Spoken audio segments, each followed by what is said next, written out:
Good day, everyone. Today marks a momentous occasion as we gather virtually to celebrate a significant milestone in the lives of our little champions. We are genuinely thrilled to see each one of you here joining in the joy of this special ceremony. First and foremost, a heartfelt thank you to our dear parents. Your trust and unwavering support have been the bedrock of our journey. Your dedication and hard work during these challenging times have not gone unnoticed.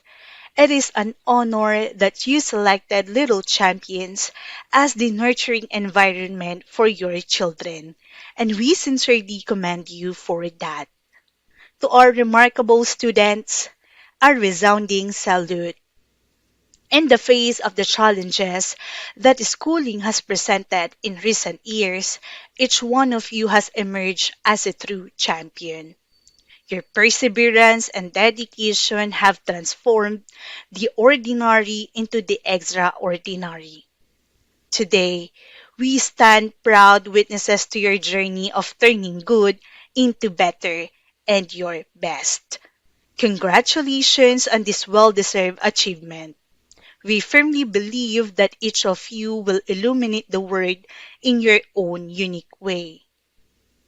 As we embark on this celebratory moment, we anticipate with excitement what the future holds for each of you. We are confident that it is something grand, enjoyable, and truly amazing. Allow me to conclude with a poignant quote by A. Milne.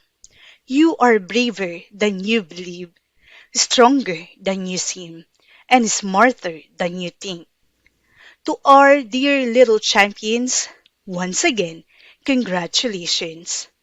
May your journey ahead be filled with continued success and boundless joy.